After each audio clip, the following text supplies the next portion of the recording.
Hi everyone, how are you doing? So, a lot of people are currently worried about how to deal with this coronavirus episode, how will this change our lives and what can we do next, etc. etc. हमारी life में एक surgical strike हो गया। हम सबको इसकी expectation नहीं थी कि ऐसा होगा हमारे साथ, लेकिन हो गया है। सडनली सबकी लाइफ पे एकदम रेडिकल चेंज आ गया है। बहुत सारी चीजें जो हम सोचते थे इंपॉर्टेंट है वो इंपॉर्टेंट नहीं रही हैं, और बहुत सारी चीजें जो इंपॉर्टेंट नहीं लगती थी वो सडनली इंपॉर्टेंट लगने लगी हैं। So what do we do, how do we deal with this? Here I am talking about stay at home businessman, stay at home students, stay at home homemakers, stay at home employees, stay at home bosses, stay at home. Almost everybody is staying at home, right? So this video is for a stay at home everybody. What are the main important things in our lives? हमने अपनी जिंदगी में बहुत सारी चीजों पर time waste किया, समझ नहीं आ रहा था हम क्या करें क्या ना करें। शायद हमारे पास बहुत समय था या बहुत समय नहीं था, या बहुत पैसा था या बहुत पैसा नहीं था, या फ्रेंड्स की वैल्यू नहीं करी, whatever. So if we put everything in perspective, so कौन सी वो 7 चीजें हैं which are actually the most important things in our lives जिसपे हमें इक्वली काम करना चाहिए? No, why I'm saying equally? Because हमने किसी एक पे ज्यादा ध्यान दे दिया तो दूसरी नेग्लेक्ट हो जाएगी, और वो हमें अपनी तरफ खींचने लग जाएगी। इन द सेंस आपकी वो बिल्डिंग को गिरा देगी, because your building is standing on the 7 pillars. All pillars are equally important. So I have put the 7 areas not in their order of importance, तो आप इसको किसी भी ऑर्डर में देख सकते हैं.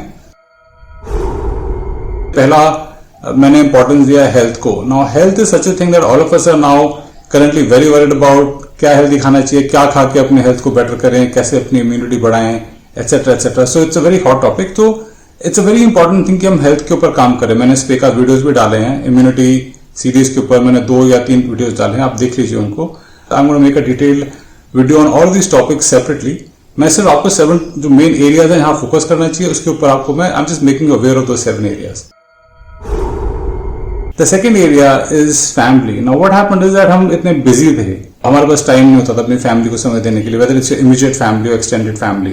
So this is a very good opportunity कि अगर आप दे सकते हैं अपनी फैमिली को quality time, so आप जो भी बोएंगे आपको वही रीप करने को मिलेगा. So whatever you sow, so shall you reap.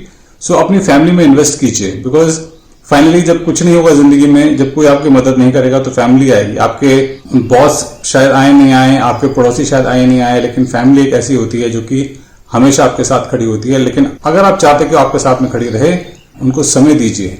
You know, I mean आप अपने बच्चों के लिए गिफ्ट्स ले सकते हैं, अपने स्पाउस के लिए गिफ्ट ले सकते हैं, लेकिन उनको गिफ्ट से ज्यादा समय दीजिए. Give them time, listen to them, talk to them, बैठे उनके साथ में. यू नो, वो इन्वेस्टमेंट सबसे ज्यादा इंपॉर्टेंट इन्वेस्टमेंट होती है. हम सोचते हैं कि हमारे बैंक में पैसा पड़ा है तो मनी ठीक है, अच्छा है. Well, that's not what I mean. When I talk about money, I mean about growth of money. क्या हम अपने पैसे को ग्रो कर रहे हैं, और जो पैसा हमारे पास है क्या उसको हम इंटेलिजेंटली यूज कर रहे हैं? Are we creating good karma with the money? Is the money being put to good use? So उसके बारे में I will be making video that are we judiciously growing a money and are we judiciously using a money. So ये 2 बहुत ही important चीजें हैं. इसको बहुत सारे लोग नहीं समझते हैं कि पैसे का सही यूज क्या होना चाहिए. वो सोचते हैं पैसा है भी कहीं भी यूज कर दो, कुछ भी कर दो, but they don't realise that पैसा is never permanent. You know what happened to Anil Ambani, you know so many cases, right, जो कहां से कहां पहुंच गए. तो जब तक आपके पास पैसा है, what is the best use for your money, उसके बारे में हम बात करेंगे. हमारे जो सोशल नेटवर्क है, जो सोशल हमारे कनेक्शंस हैं, क्या हमने उनको नेग्लेक्ट किया था? हमारे पुराने क्लासमेट्स, हमारे कॉलेज मेट्स, हमारे पुराने कोलीग्स, हमारे पुराने neighbours, current neighbours, how much time did we give them, how much did we invest in these people? क्या हमने इनको टोटली नेग्लेक्ट करके टेकन फॉर ग्रांटेड ले रखा था? Can we do anything to improve this? क्या हम उनको दोबारा से अपने रिलेशनशिप्स को रिवाइव कर सकते हैं? कैन वी फिक्स शेड्यूल किया हमने, हफ्ते में 1 बार, हफ्ते में 2 बार, हफ्ते में 3 बार शेड्यूल बना के, can we stay in touch with our social network? तो आजकल तो बहुत सारे सोशल मीडिया बहुत सारा है, लेकिन सोशल मीडिया को छोड़ के डायरेक्ट 1-to-1 टच कीजिए, उनको फोन कीजिए, वीडियो कॉल कीजिए, बात कीजिए.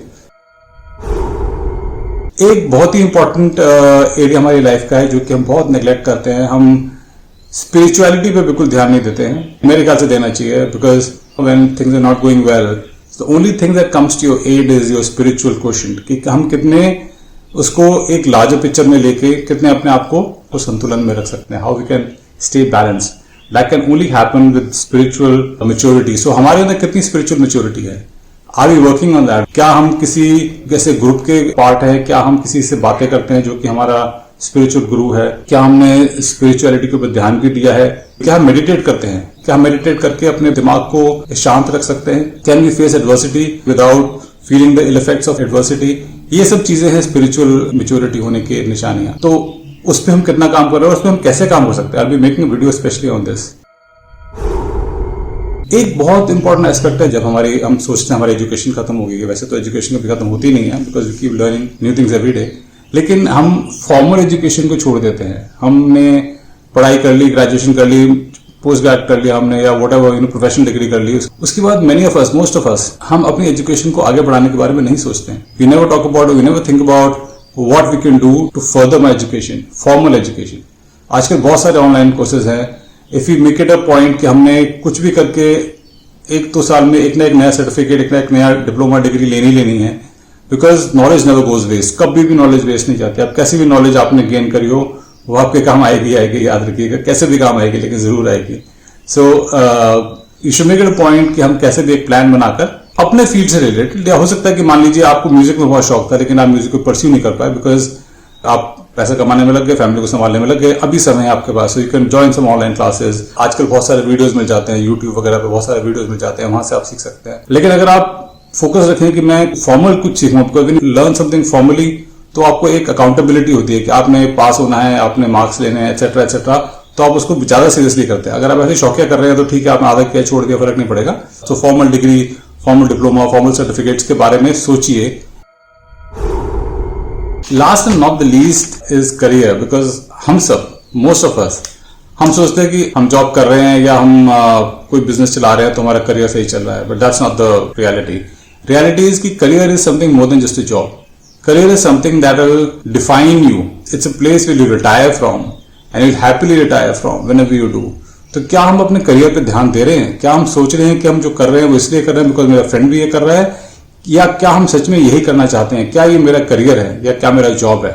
फॉर एग्जाम्पल, हो सकता है कि आपको बहुत सारा शौक हो लॉ में, बट आपने लॉ ना करके आपने इंजीनियरिंग कर लिया and you never too old to learn anything. आपकी कुछ भी उम्र हो, बिकॉज अगर आपको जिस चीज में पैशन है, मैं आपको बता देता हूं, बहुत सिंपल है इसका.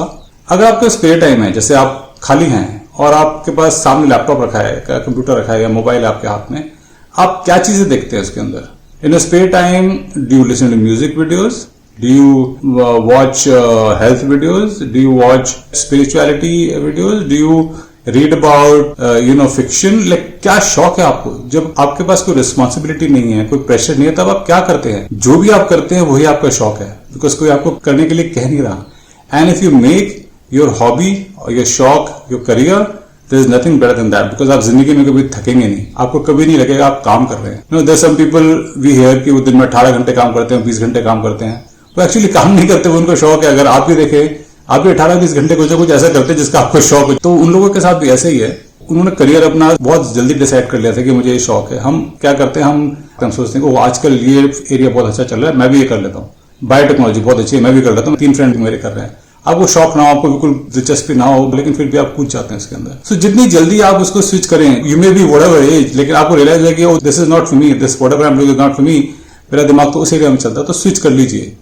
बिकॉज जब भी आप स्विच करेंगे आपसे कोई कम्पीट नहीं कर पाएगा, बिकॉज आप तो 20 घंटे उसी के बारे में सोचते हैं, शायद सपने भी उसी के लेते हैं, तो आपसे कोई मैच नहीं कर पाएगा उस एरिया के अंदर. और जो आपका टारगेट है कि मेरे को अपने करियर को यहाँ लेके जाना है, वहां लेके जाना है, उसके लिए आपको क्या क्या इंग्रीडियंट्स चाहिए? क्या आपको डिग्रीज चाहिए, और क्या आपको ट्रेनिंग्स चाहिए, क्या आपको एक्सपीरियंस चाहिए, कि आपको क्या चाहिए? तो या आपको सिर्फ सर्टिफिकेट्स कुछ करने हैं? सो कुछ भी हो, डिपेंड करता है, लेकिन उसको आप छोड़िए मत. बिकॉज हो सकता है कोई हिडन टैलेंट आपके अंदर हो जो आपने भी रियलाइज ना करा हो, और आपके अंदर इतना बड़ा पोटेंशियल हो कि पता नहीं आप क्या इस दुनिया के अंदर कुछ नया कर दें. You never know. This is something I learned during my strategic management class. तो मेरे प्रोफेसर थे, बहुत ही अच्छे प्रोफेसर थे. He was very very knowledgeable. So उन्होंने एक बहुत अच्छी हमें बात बताई थी. दे सेड कि हम जब जिंदगी जीते हैं तो हम 2 बेसिक स्ट्रैटेजीज के ऊपर हम काम कर सकते हैं. One is the strategy of contribution and one is the strategy of achievement. अगर आप मैं स्ट्रैटेजी ऑफ कॉन्ट्रीब्यूशन की बात करूं, आपको पता है कि बल्ब किसने इन्वेंट किया? Thomas Edison. आपको पता है कि ग्रेविटी किसने डिस्कवर करी? न्यूटन. आपको पता है कि जो ट्राइंगल के अंदर जो फॉर्मूला होता है वो किसने डिस्कवर किया? पाइथागोरस. क्या आपको पता है उनके पास कितना पैसा था, कितनी जायदाद? नहीं, वी डोंट नो, बट उनकी कॉन्ट्रीब्यूशन इतनी बड़ी थी हमारी जिंदगी में। So what I am saying is कि जो अचीवर्स होंगे उनको लोग भूल जाएंगे, और आपको भी लगेगा कि जब आपकी लाइफ आपने पूरी जी ली होगी कि मैंने क्या किया जिंदगी में, मैंने चीजें इकट्ठी करी। उसको हम संस्कृत में संग्रह करते हैं, हमने संग्रह ही किया चीजों का। लेकिन जिसने कंट्रीब्यूट किया होगा उसको एक थोड़ी सेटिस्फैक्शन मिलेगी कि हाँ, मैंने I give back to the world, मेरी वजह से लोगों की लाइफ इंप्रूव हुई। आप सोचिए कि आप क्या कंट्रीब्यूट कर सकते हैं और ना कि क्या आप अचीव कर सकते हैं, क्योंकि जब आप कंट्रीब्यूट करेंगे तो अचीवमेंट अपने आप ही आएगी automatically. Anyway guys, this was slightly a longish video, and I'll come back again with specific videos on the specific 7 areas of our lives. उसमें मैं बात करूंगा. I hope you come back to see it. I love it if you subscribe, and you have a good day guys. Thanks for watching this video. Bye bye.